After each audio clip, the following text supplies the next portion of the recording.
Oh, I guess. Hey, Cordell, I guess it's just me and you this week. This feels a little derivative, but I guess it is just the two of us this week. Yeah, I mean, last week it was just the two people. Yeah, it was now just it's two people. Just two, and now it's just two. It does. I mean, okay, but I mean, yeah, that's life, you know. Like sometimes it's just two people instead of three. I'm here. I'm here. Oh. I'm here. I'm Whoa. here. I'm here. Oh my I promise God. I'm here. I'm here. I'm here. Okay. Hi. Out of the woods. Did you came out of the woods? There was The an same orgy. woods. I had an orgy with the Keebler elves, guys. I got cream filled. I get. welcome to Junk House.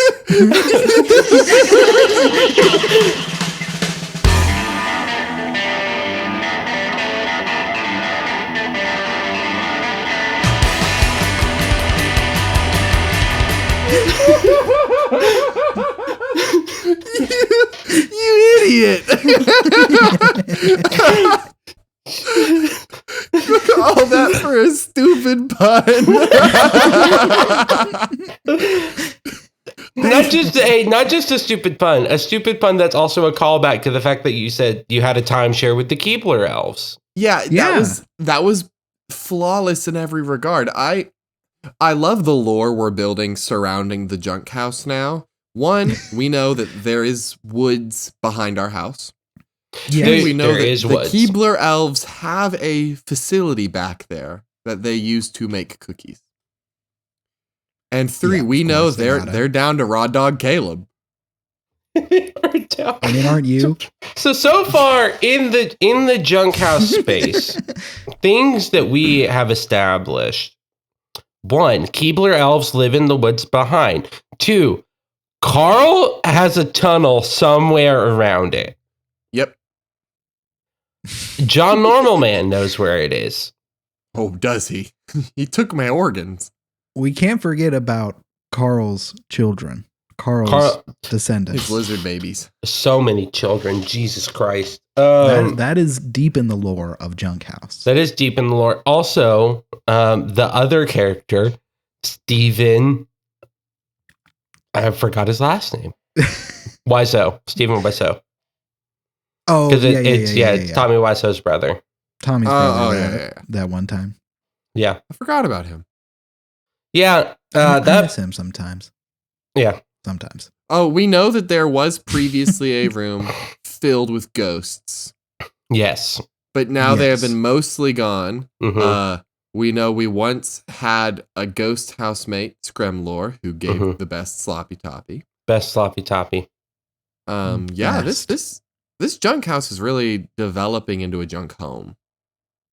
I think we said it had modern furniture too. I think we Yeah, discussed the semi. actual At least look it of at one has. point. At least it has the red couch. I think we can all agree. Yes. The red You couch. gotta have the red couch. Yeah. I think the junk house has a little bit of a TARDIS thing going on, where like not only does the interior change as we grow and change, like a normal house, Mhm. but for any given need in any given episode, there is another room and there is another part of the house, and like from the outside it's like small, but then there's It's another always house. more. There's always more to this house. Every time you open a door, there's a new room just for you. This junk house is actually an eldritch god that has been consuming our vital essence. Yeah. Accurate. Yeah. Yeah. But Now you're speaking, complicit in that, listeners. you so brought sad. you brought up my latest hyperfixation though, Cordell, of Doctor Who. Okay. So And my hyperfixation of Star Kid somehow. yeah. So you kind of got and two my in one. hyperfixation of interior design. Oh. Oh. Okay. Okay. Yeah, look at my interior. See the design? I think you need a speculum to look at your interior, Cordell. I have one. What? What? You just gonna gloss over that? Just gonna drop that? Just tell us about Doctor Who, Caleb. I really want to know. I have now watched all of classic Doctor Who. Nice. And I'm going to tell y'all something. Tell It's us. really fucking good. And part of the reason it's good is because they had no budget and it looked bad.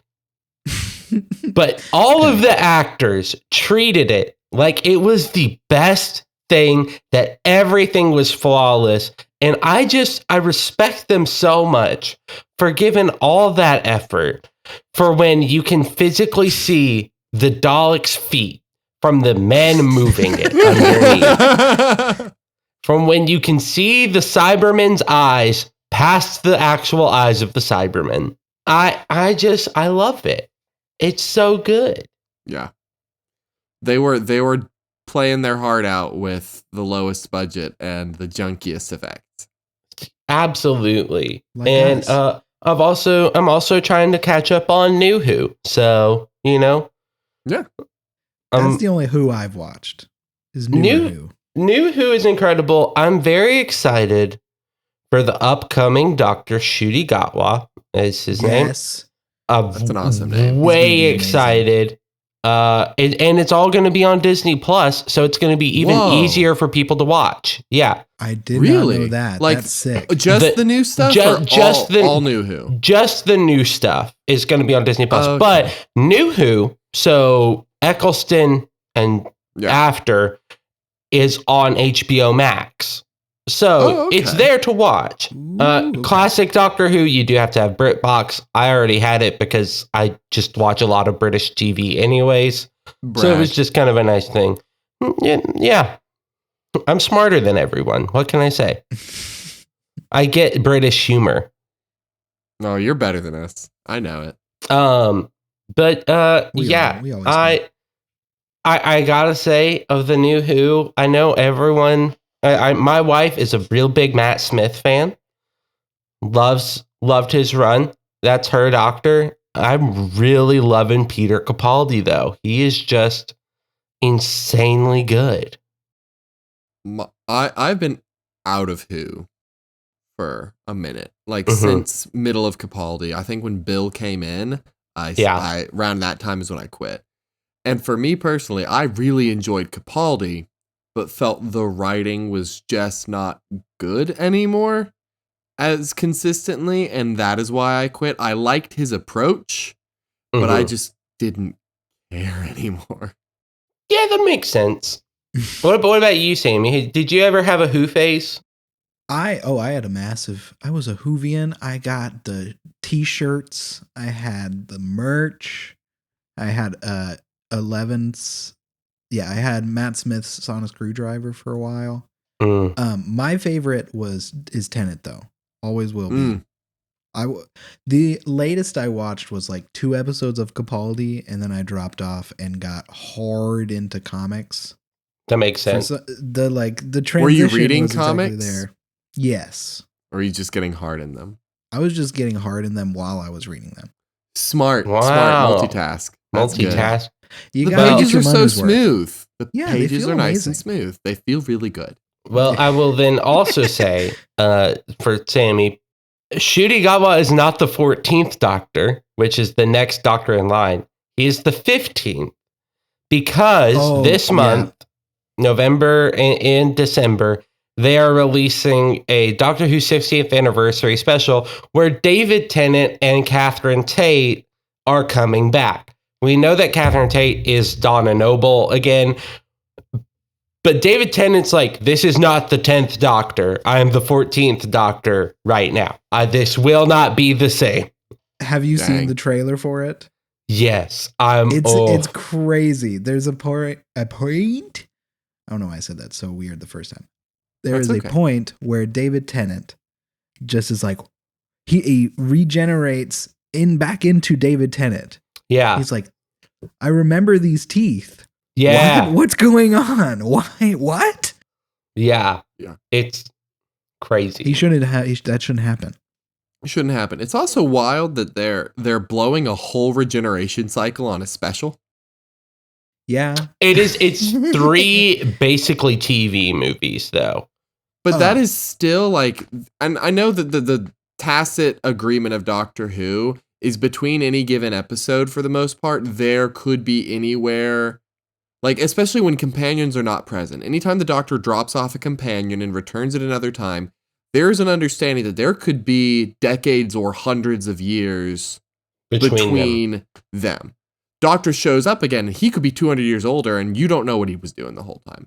Yeah. So I do understand that this could be 3 TV movies where he's been doing things in between, but it still feels like a really rapid way to like burn through a regeneration cycle just to bring Tennant back for a little bit. So it's also interesting, and this is getting a little bit into the recent Doctor Who lore, is that you figure out that Time Lords are not inherently regenerative. They are given regenerations. And so but here's the other thing, is that the first Time Lord to ever regenerate was the Doctor before they called themselves the Doctor.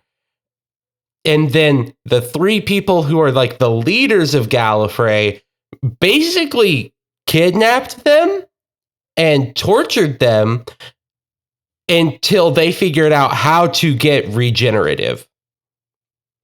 And so then the leaders of Gallifrey only give regenerations to who are the elite.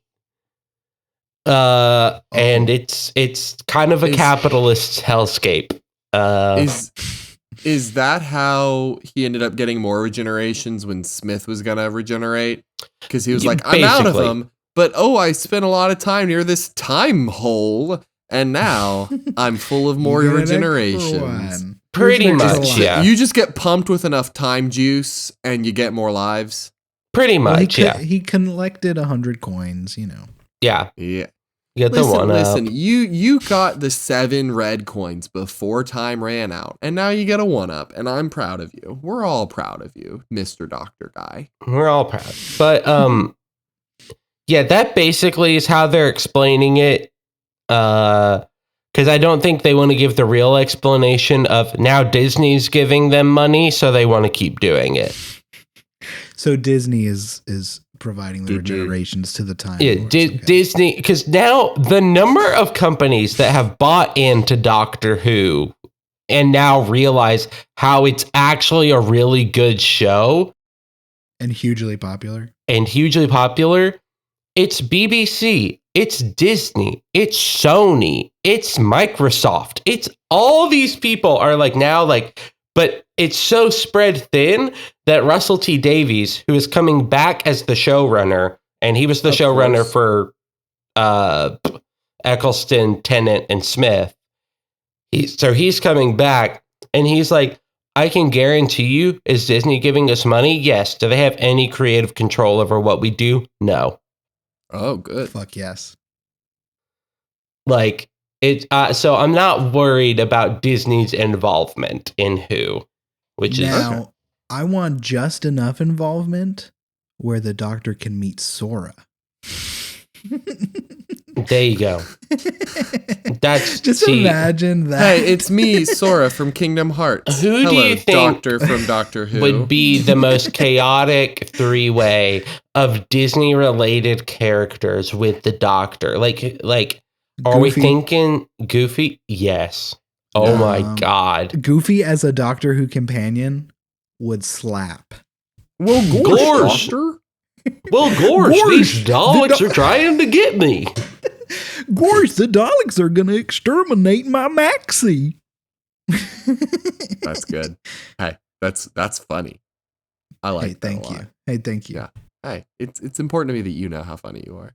Yeah, it was really good. Ain't no laughs, but the well, the listen. There. There's laugh, and then then there's acknowledgement. You know, like both are valuable. Yeah. No, I apologize. I wasn't saying that to say that the no laughs was. Yeah. And scene, listeners. That was great. That is how you resolve conflict. That's right. Thank you for coming to the After Junk special. I don't like that this time, which I've been David Hyde Pierce the whole time. You're also David Hyde Pierce in my dreams. Okay, but I say Goofy. Now y'all have to say Disney. Oh yeah, we got it. We got to pitch in some characters because you said 3. He goes to Atlantis, talks to Ariel. Kida. Who? From Atlantis Lost Empire. The sexy Atlantean woman. Oh. Nice. I didn't hear the name. I got to throw in an actual sexy one, you know? You have to. And that leaves Cordell to come up with the goof, you know? Are you saying Goofy isn't sexy? I'm saying Goofy is sexy to a very particular group of people. Junkhouse is officially kink friendly. Yeah. So Goofy I is don't sexy find if you Goofy think sexy, Goofy is sexy. but hey, sometimes the Gorsh does it for some people. I'm not saying it's me. I'm just saying Gorsh, you know? Well, for me, I think it's knowing that when he says, well, Gorsh, his Adam's apple is just going nuts. And I think that's more appealing to a certain crowd of people. His screams.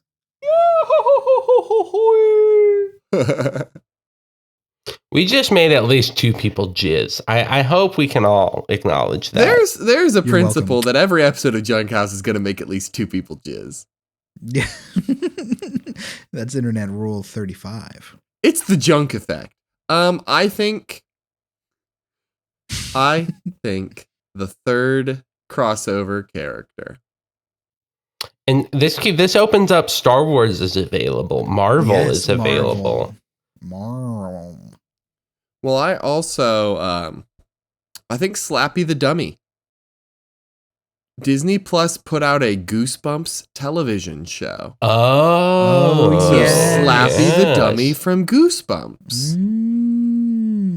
I think you get him, the hot girl from Atlantis, and then Goofy, and that's a companion squad to go around with Eccleston specifically.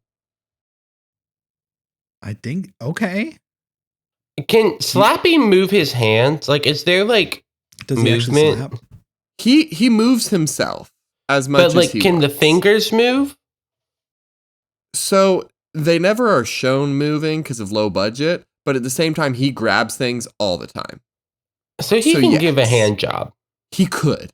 Okay. And that's canon. That's all I was curious about. It's I'm always curious about like if a puppet can give a hand job because of the Swedish Chef effect, you know? Yes. The Swedish Chef effect is very important to knowing whether a puppet can give a hand job. You know what else is important to Muppets? When we read reviews and they're really bad, so guess the movie. Oh, it's been so long. I was thinking about this morning. This one would also be a pretty good companion. You'd be a pretty good companion. Oh my God, stop. I'm not gonna. Oh. I guess we're at a crossroads here then. Yeah, I'm never stopping. So you can. Okay, fine. You can keep going. Okay? Keep going. Okay. This is a 5-star review from ACA 17. Shout out. Classic ACA 17. Rich white dude messes up his own hands and then spends the whole movie cheating and using shortcuts while everyone rewards him. Ding, ding, ding. What? Inspector Gadget? No, it's Doctor Strange. It's Doctor Strange. Oh, there we go. Man. Ding, ding, ding. I got there. We gotta get the doctors in the TARDIS together. One magic, one science. Wah, wah, wah, wah. I ain't gonna lie. I feel like that would be the most insufferable episode to watch.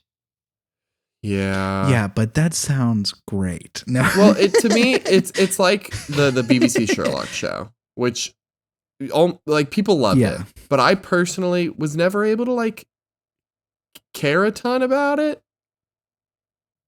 and so it's almost like sometimes when people are like, "Oh yeah, the BBC Sherlock," you know, it's like he annoys me more than a lot of Sherlock Holmes's is.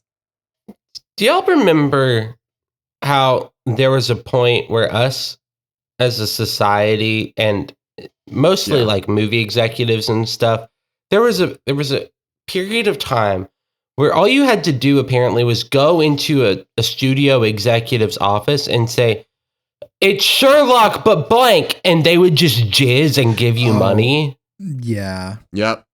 I do. Society peaked. Except when I went in there and I said, "It's Sherlock, but with more jizz." And they said, we can't do that. Go to Pornhub next door. Yeah. Sherlock Bones would have sold. Here's my idea for the next Sherlock movie. Because we know there has to be one. Robert Downey Jr. back in the saddle. Oh, get Welcome him back, Robert. Get him back. Who's playing Moriarty? Not the guy that did last time. Because Tony even though Danza. no, it's Benedict Cumberbatch. Oh. He's playing Moriarty. The Holmeses go against each other. He's playing Moriarty this time. And I know what you're thinking. I'm thinking Didn't RDJ already fight Moriarty in the second one, Sherlock Holmes: The Game of Shadows? Yeah, he did. But what's one thing we know about Moriarty? Moriarty be fucking. Be fucking, and they come back. Oh, yeah, they come back to life. Also, Stephen Fry is reprising his role as Mycroft Holmes. Oh, yeah. Also, they're gonna have cameos from Will Ferrell and John C. Reilly from their Holmes movie they did. I never saw that, and I'm terrible. Neither did I. Why would I watch that film? But they're gonna have a cameo where they like slam a door in their face after they offer to help. Did you like it, Samantha? It was. I mean, it's not the highest level comedy, but as a shit show, it's pretty funny. There was a brief time where I would go and visit my dad on the weekends, and we would go watch a movie no matter what was in the theaters. And one time there was nothing in the theaters except for the Will Ferrell movie Get Hard. And watching that with my dad in theaters was not a great experience because there's a lot of sexual jokes. Just a lot of them.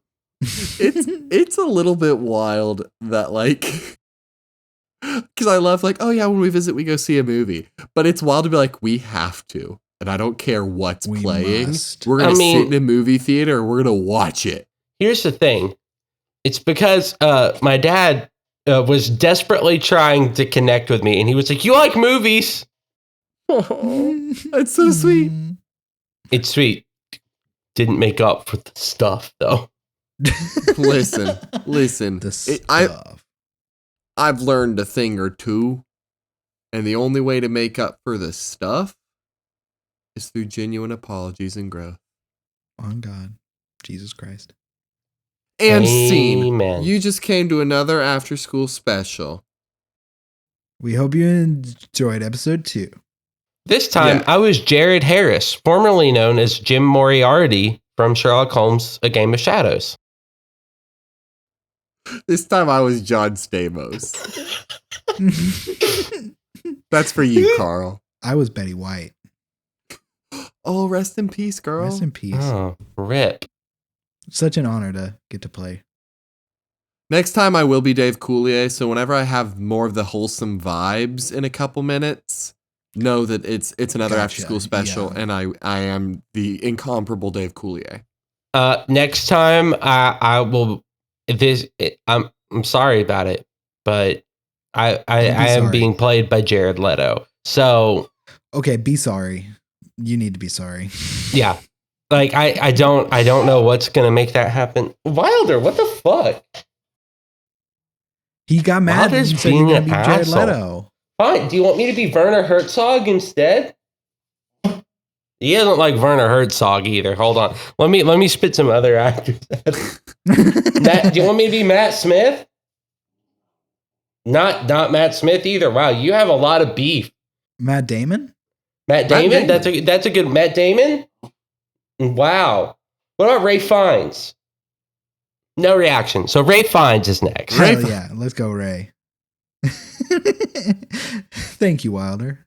My dog will now decide who I will be played by from now on. Did you mean Ralph Fiennes? It's Rafe.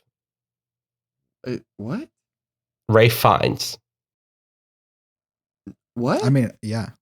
Rafe Fiennes. I promise you.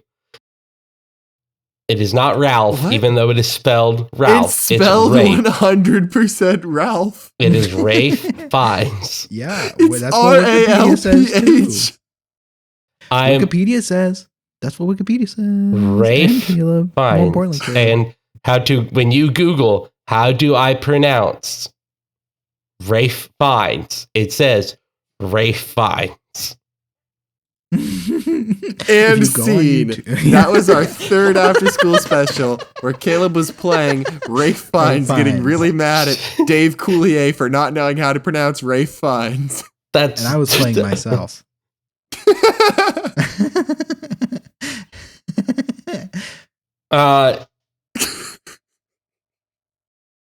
It's time for a real segment. Welcome back. Welcome to a new segment.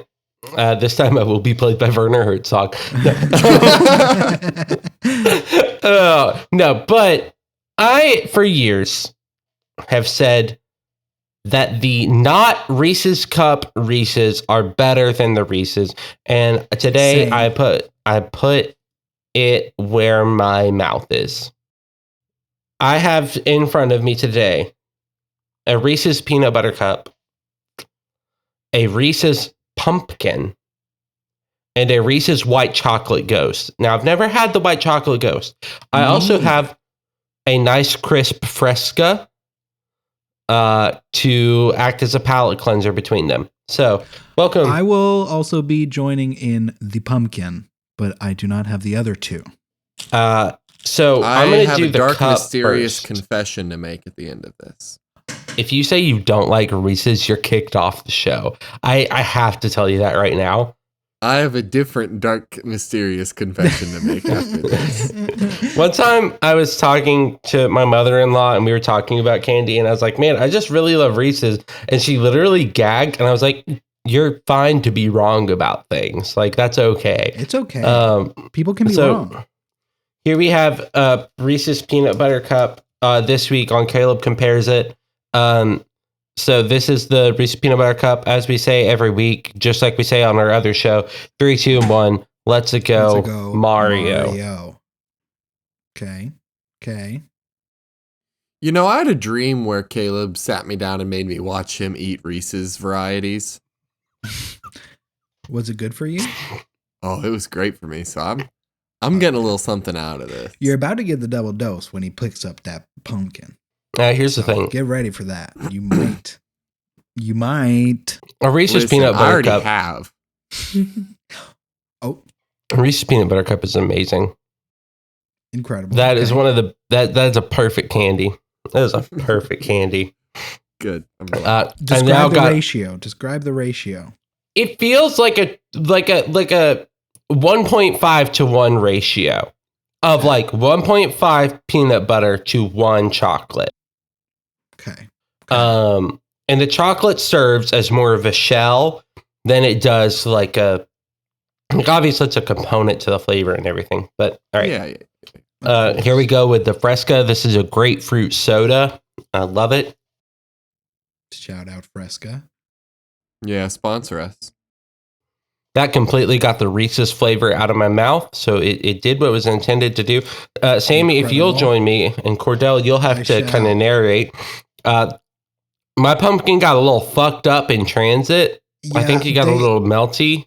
Even without the meltiness, they do just kind of look like a duty. A blob, yeah. A big old duty. I'm going to bite half. Right. I'm going to put the whole thing in my mouth. So 3, 2, 1, let's go. How did Mario. you get the script from my dream? Okay, wow. They're both chewing. They're both seemingly enjoying the chewing. They are both slowly adding to my internal stock of sweet memories to revisit in the night. Now, my favorite spinoff is the Christmas trees. Something about the ratio of the Christmas trees. Perfection. Now, the pumpkins, pretty good. Definitely has more more peanut butter than the Mhm. original, but I think it also has a little bit more chocolate too. I think it switches it up. I think it is I think it's like a 2-to-1 ratio of peanut butter to chocolate. Yes. It is bigger overall, though. It is more of both. Yeah. So it gives it's just. So I think that is why it's better. Is that it's not necessarily that the flavors are better. It's just more of the flavors you already like. Yes. Accurate. And the ratio of peanut butter to chocolate is better. Because let's be honest, I don't know what the fuck they put in Reese's peanut butter. It's next level. It's not. It's fake peanut butter. We do have to say that it's not real really peanut butter. Yes, it is artificial peanut butter. What the fuck?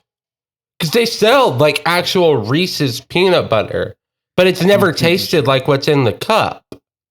Yes. Oh my god! They've been tricking me this whole time. I'm sad about this. This is legitimately making me sad. All right. Here we go again with the Fresca. Of course, yes. Now we have the white chocolate ghost. It does look more like a ghost. It does. But it does look like a ghost. Here's what I'm going to say before I even try this. I don't like white chocolate. I think it's a waste of flavor because it just tastes like sugar with wax. So let's see if the peanut butter can save it. 3, 2, 1. Let's go, Mario. Okay. Oh, that's bad. That is an immediate negative reaction from the Burley. Whoever came up with white chocolate is in a special place in hell.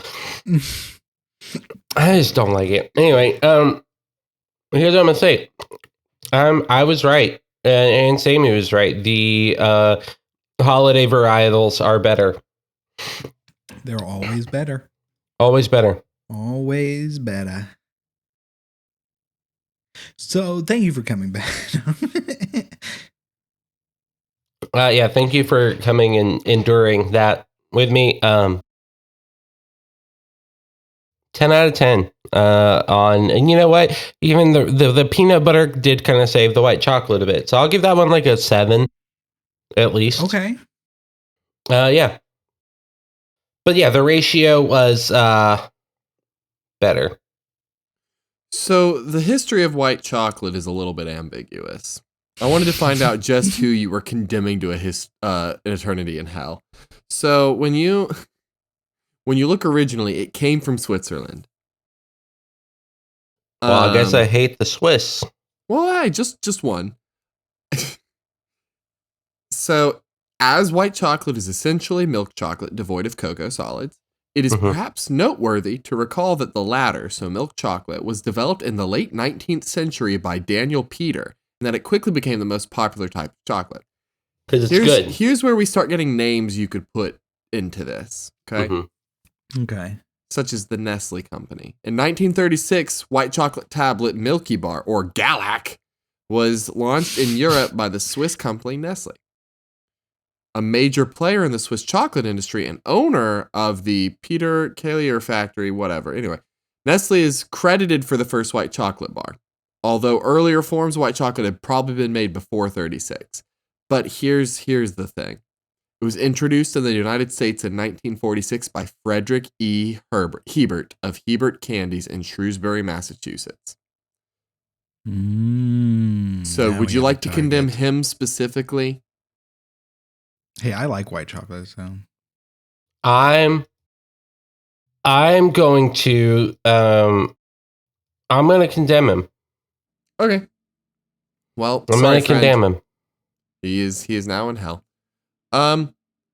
Caleb, would you say it's important in these Reese's cups to have a good ratio of flavors? I think it's incredibly important to have a good ratio. I think it's important in all things, honestly. Would you like to hear about a little ratio I've been trying to consider? I'm interested. Okay.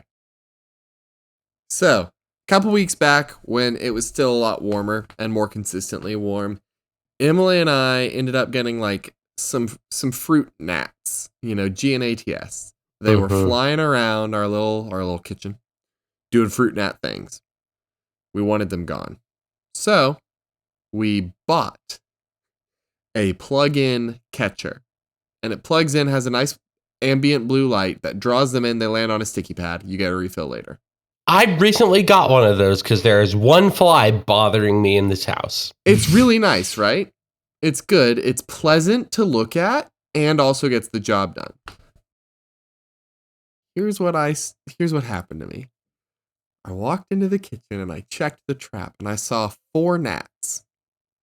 And I said, perfect, already worth the money. Is it the gnat per dollar ratio? Yes. What is the cost of a fruit gnat? Because if I spent, and here's what I'm going to say, there's always a startup cost, right? So like the first thing is like $20, refills are like $8. So let's go with the refill cost. Refills are $8.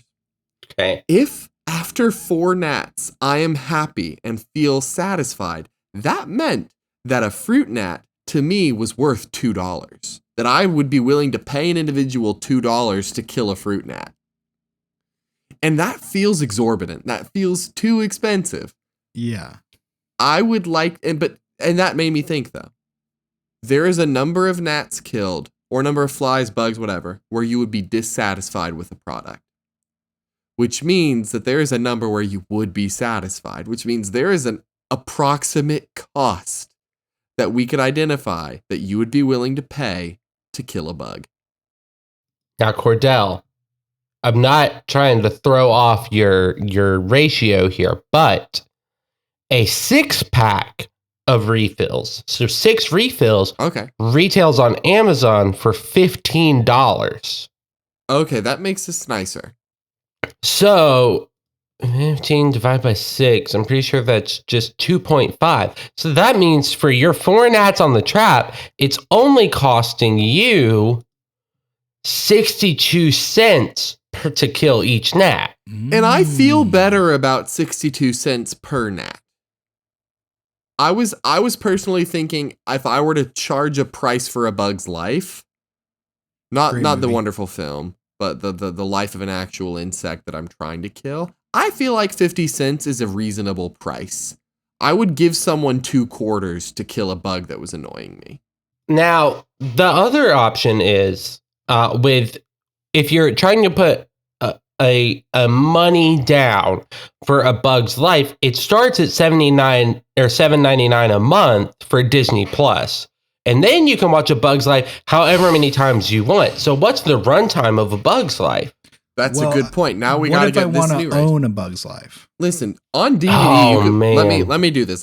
I got that. You do the Disney Plus calculation. Okay. A Bug's Life on DVD from Walmart could be bought for $9.88. A steal. That's a great deal. Granted, it is an older DVD. On Amazon, it's selling for like $30 for one I saw. For like an unopened old one. Yeah, for a very fancy one. But like any modern, if you just want the movie itself, you could probably get it for a lot cheaper. Now, so I've done the math, and what I did was I found out how many hours are in a month, because you're paying $8 a month essentially for Disney Plus. How for many the basic times tier. could you watch A Bug Life in a month? You can watch A Bug's Life 93 times at least, and that's to include hours of sleep and stuff like that. Work as well. You can watch it while you work. Yeah. Come on. Now, that does mean that what we're looking at is a lot of A Bug's Life. And I think $8 a month to watch it, even let's say we're being conservative, because we're all big fans of A Bug's Life here, right? We're all massive. We're all massive fans. It's I'm a one big of our bug head. We're all fans of John Lasseter's work, Dave Foley's work. We're all fans of it. So let's say even we just watch it 2 times a day. 1.5 Yeah. Kevin Spacey hours. voiced Hopper. That, you know what? I'm glad he dies.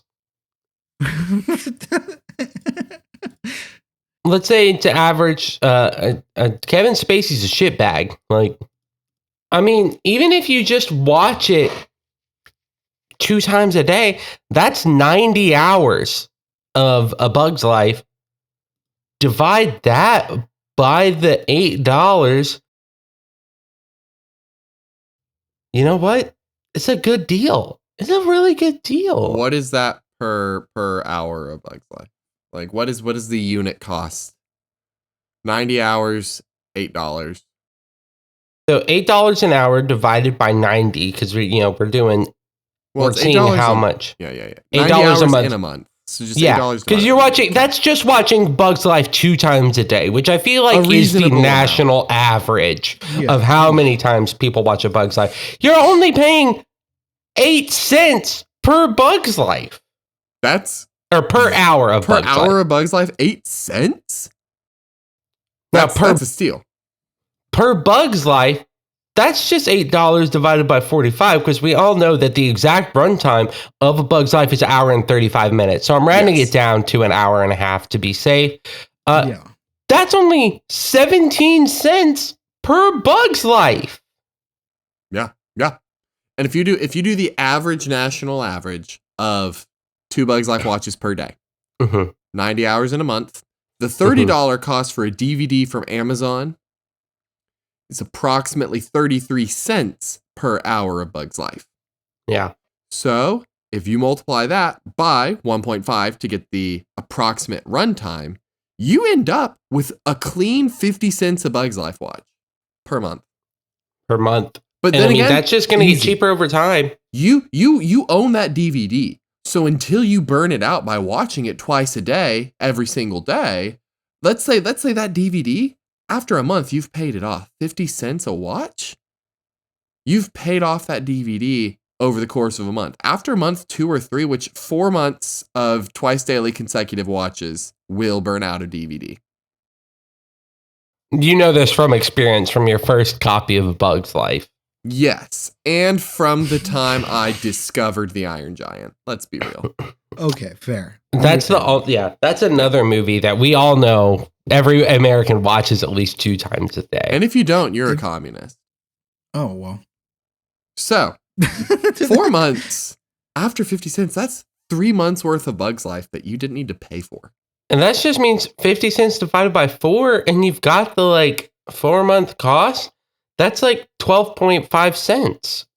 You keep on talking about the DVD burning out too. If you own it, you can rip it onto your computer and just have it on there too. So you don't need to let the DVD die. It's just no money. This It's is unlimited. girl math. We've girl mathed A Bug's Life. We've girl mathed A Bug's Life. We did it. Cordell, are you familiar with the concept of girl math? No. So it is a thing I saw on TikTok. I believe I sent it to Sammy. There is an Australian radio show that originated this idea where one of their producers has an economics degree. And so people will call in, mostly girls, will call in and say, I'm trying to justify buying this $600 dress. A lady called in and said, I bought tickets to every single one of Taylor Swift's shows, 4 shows in a row in Sydney. What? And then what they will do is they will say, let's just say a Taylor Swift ticket is $300. Okay. On the light side, $300. But here's the thing. What is the average runtime of a Taylor Swift show? What is that? 3 hours? 3 hours of music and fun and partying? 3.5, to be honest. Yeah, 3.5. So that's what performer. Let's say it's like a 200-minute show. So if we're doing price per minute, 300 divided by 200, you only spent $1.50 per minute. And let's be honest, you can spend $1.50 so easily And you know what?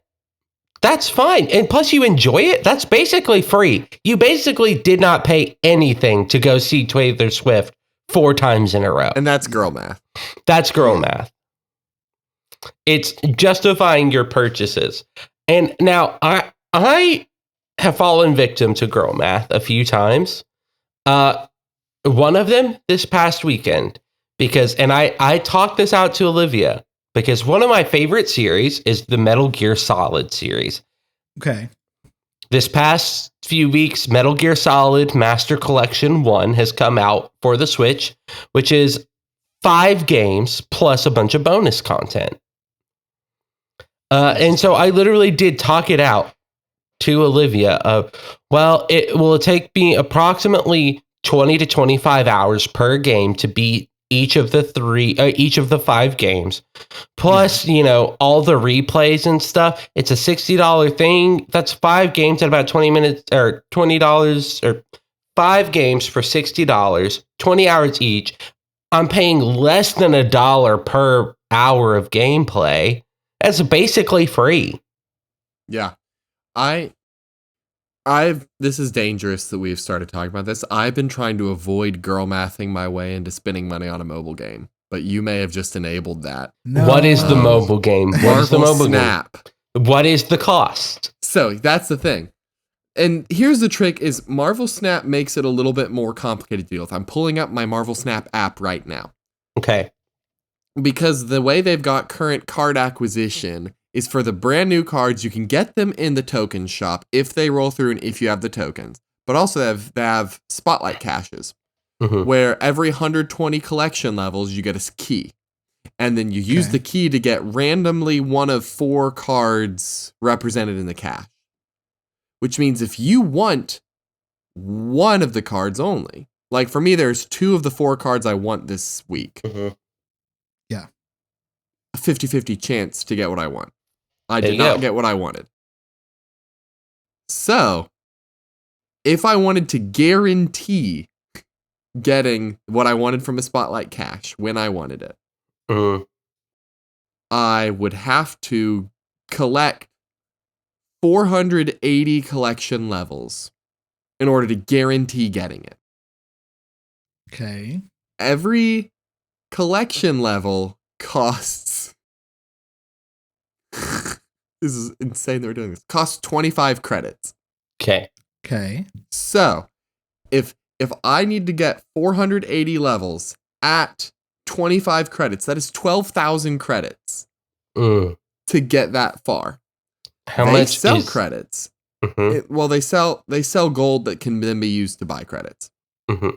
In a certain manner of speaking. You still have to do gameplay is the problem. You don't just outright buy it. So here we go.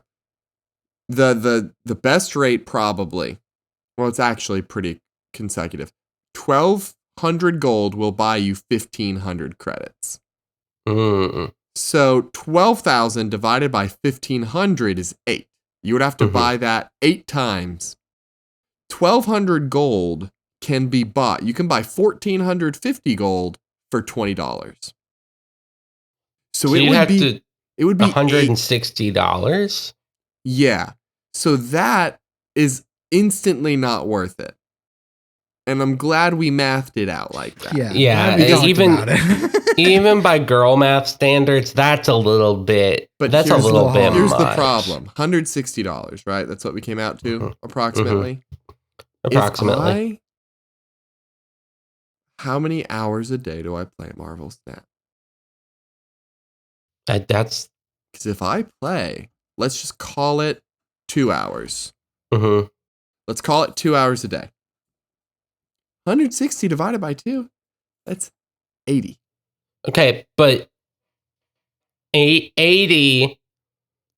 How will you use this card every time though? That's an interesting question. Actually not divided by 2. That's not actually the right kind of thinking here. It should be 160. How many days a month? Because if I do 30 days at 2 hours, that's 60 hours a month. 160 divided by 60 is $2.60 something cents an hour. And that feels more reasonable is the problem. But I'm also That's the not about issue. to do that. That's the issue with girl math. It's going to be so reasonable. Yeah. But ultimately, I'm not going to spend that money because that is patently unreasonable for a mobile game. Like, I wouldn't even, if the console game was like, hey, you could spend more money, I'd say no. Yeah. I do buy the season pass for $10 monthly. But to me, that is almost like paying for Spotify Premium. If I use the product enough, $10 is worth the continued higher level use. Absolutely. I mean, you're doing 2 hours a day, $10 a month.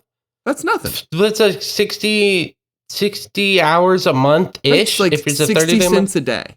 That's basically $1 a day. And you know what? Could you save a child in Africa for $1 a day? Yeah, but guess what? You're having fun. Well, yeah, will I instead have fun?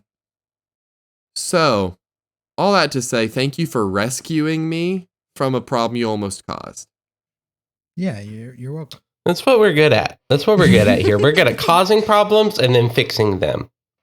Yeah. That's why you can only girl math after the fact. I mean, you can girl math before, and it's going to cause you to not want to purchase.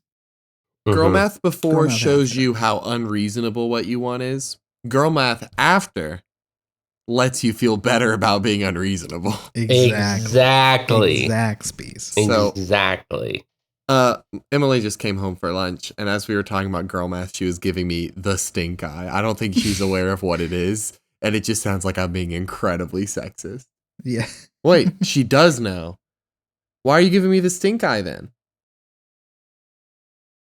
She says girl math is helpful. It is helpful. It is helpful. It is helpful. We love girl math. Just no girl math before the purchase is what we're saying. It's like girl measuring.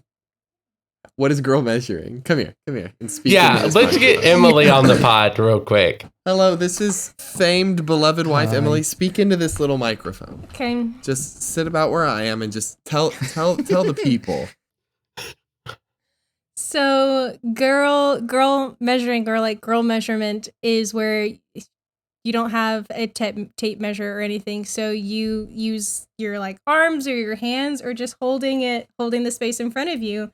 And then you either memorize it where it is like on your hand, your arm, where it comes up to you on your body, like how high it is. And you memorize that. And then you go to the store and see if it fits, if it matches that. Or if it's a space in your house, you measure it out with your hands and then you very, very, very carefully walk over to where that space is. I do that all the time.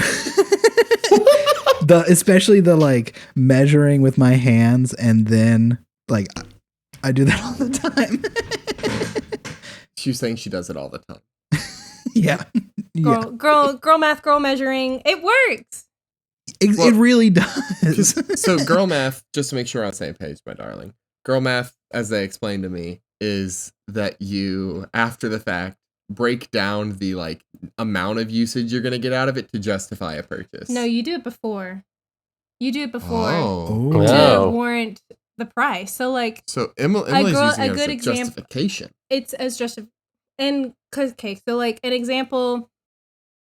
A good example that I saw was of two girls. They were at a store and the girl was wanting a purse, but it was like, I want to say it was an expensive purse. I want to say it was like $100-something purse or $200-something purse.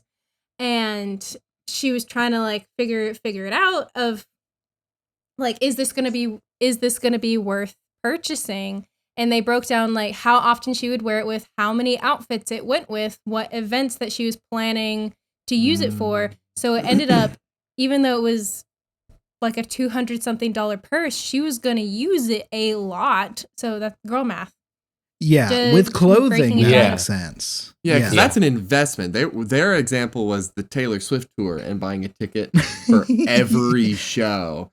And then breaking down the amount of time you'll be spending at Taylor Swift and the cost per minute or the cost which per is hour. a real example. There's a real example. Someone you can that. both see. Okay, that's weird to me. So that's when you can either use it for like, because girl math is really just like, how much mileage am I getting out of this thing? Bang for buck. Yeah. So if you use it for legitimate purchases as a measure of investment, fine.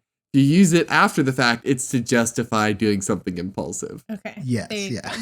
Hey, thank you so much for being on the show. Yeah, of course. Thanks for having me. Well, yeah. occasional guest star. Yeah, get on out of here. And get back on the show sometime. Oh, that's good tongue, girl. Yeah. If she wants, we should have her on for a full episode sometime. Yeah, maybe For we could be on real. a full time sometime. That'd be fun. You'd have to choose a different time. Yeah, I do Oh, it while she's at work. Oh yeah, we can work. Yeah. We can work. We could work with that. Holiday specials. Holiday special. Anyway, that was I'm very down. my wife, played by Jared Leto. Oh. He came back. No! Fuck. Yeah. Also, he did leave me some anal beads inside a dead rat. Oh.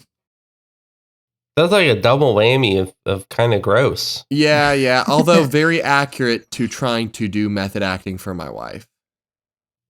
Mm.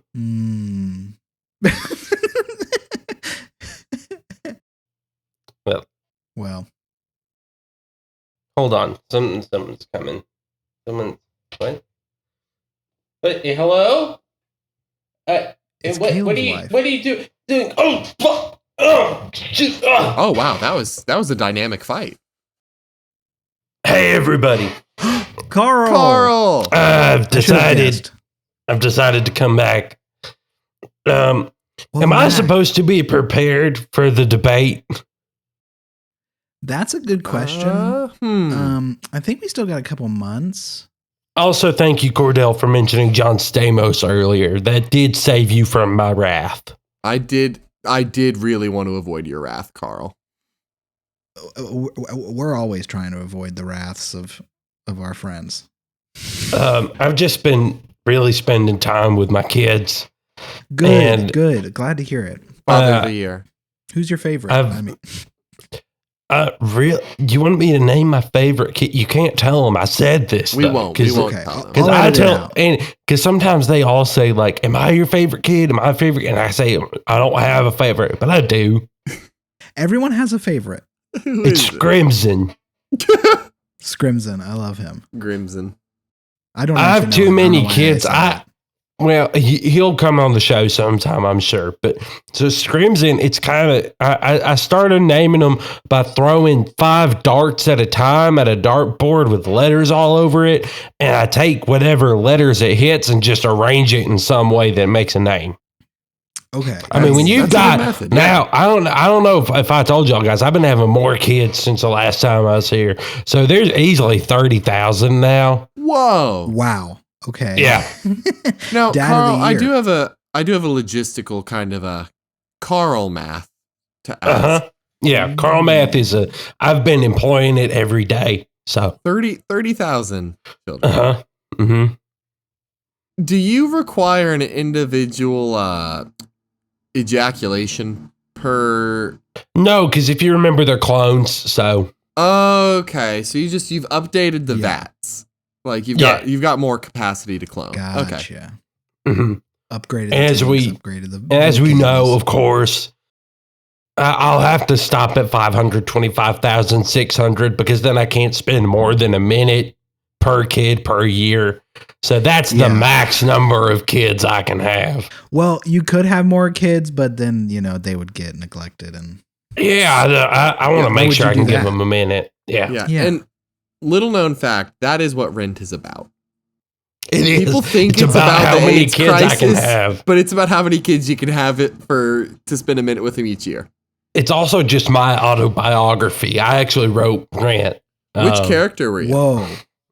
All of them. They're all based on me at different points in my life. That's beautiful. I used to be an interpretive dancer for a time and sang about Diet Coke on the moon. So why did you make it Moments of Love and not Moments of Calm? I have artistic integrity and wanted some separation. Okay, wanted it to be. I don't want people to walk out and say, "Wow, Carl's such a great dude. How did he survive the AIDS crisis?" I want them to walk out and say, "Man, this group, they really went through it, made it through together." Carl, when your artistic license came into play in writing these characters, Yeah. Yeah. Did everything they went through happen to you at some point, or did you? Every single Question? thing. Oh my God. So All of them. I literal died. death. Literal death. Yeah. Literal death. Not metaphorical. No, Yeah, literal okay. death. I died. Are you a clone, Carl? No, don't. Okay. See, this is the issue, is you're getting into something, okay? You're getting in a little too deep. Come here, Cordell. Come here. Come here, Sammy. You too. Oh Okay, man, listen. you smell All right. like bourbon so bad. Why don't you have a belly button? Thanks. I don't ask, okay? Okay. And that bourbon smell is actually a new beef jerky I'm working on, okay? A bourbon jerky? So, a bourbon jerky. Well, it's more of like a bourbon glaze. Anyway. Yeah. You but- can't like, yeah. But, okay, so everybody on Earth is kind of secretly a clone. The whole thing of like a doppelganger, that's your clone got released too early. And so it's best if you just don't question if you're the clone or if you're the real person. Because as soon as you start questioning it, you're going to start noticing things that's going to make you go crazy. Okay. And I know this sounds like a conspiracy, but it's not. It's real. I promise you. Yeah, that's why your name is Real Carl. Real That's why- fact only Carl. That's why they call me Carl, the writer of Rent, Real Factual Carl. Yeah, the conspiracy libel leveled against you has been absurd. It is. It's insane. Really. I mean, come on. You really think birds are real? They're not. Nice one. Sorry, Do Carson. you think? Yeah. And why do you think I called it jizz? Like that was Yeah. to make To let people know it birders was a feel joke. something. Yeah. Yeah. Yeah. Exactly. Yeah, so Yeah. Carson is the Jizz King, but in a fake way. I mean, it's real to him. And if it's real to him, it's real to all of us. But also, birds are fake. So it's That's- fake at the same time. Carl, you're a poet. Why do you think I wrote Ren? Good answer, Carl. So, Carl, I think you should return Caleb eventually, but would you like to close out the show with us? Well, really quick, Yeah. we do have to answer his question. You should Oh, yeah. probably get prepared for the debate. All right. It's still some months out, but Okay. yes, prepare. All right. That makes sense. I guess I can close it. Thanks for the songs that you gave us, Reverend Horton Heat. You gave us a lot of them.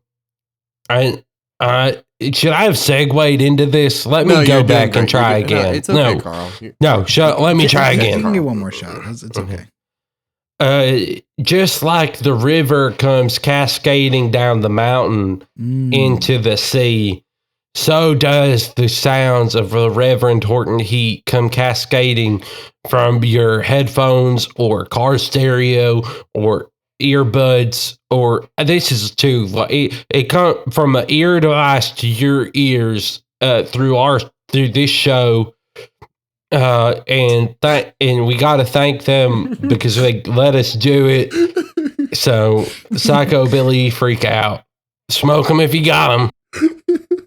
Thank you, Carl. That was beautiful. That was incredible. That was the rough draft of Rent, by the way. Oh. When did you get Good the minutes reuse. in a year concept? I Googled it and it was like, how many minutes in a year? And then it was like 525,600. And I said, that's a fucking lot of minutes. That's how I can measure my life. 2 years, I get 1 million of them shits. All right. Well, if you want to measure your enjoyment of this show, you can rate and review us on Apple Podcasts and Spotify.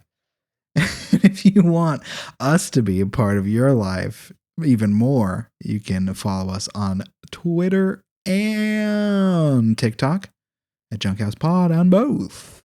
If you want me to be more a part of your life, just leave your back door open. I'll find my way. If you if you would like to email us, you can do that at junkhousemailbox@gmail.com. If you would like to see the video of Caleb getting raw dogged by the Keebler elves in the woods behind our house, you can What? email us for money. Carl, a lot happens when you're not around. You can Holy email us shit. and request that, and maybe give us money, and we might edit the video to be like kind of high quality. We're going to start a Patreon just for that. Yeah. I thought y'all all just sat still and held your breaths until I came back.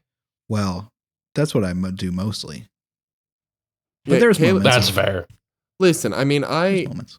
for October I get really lively, but the most of the time I'm really just waiting for Carl to return. As we say every week, As Carl says it. This is hard without Caleb. I know. I'm hard without him.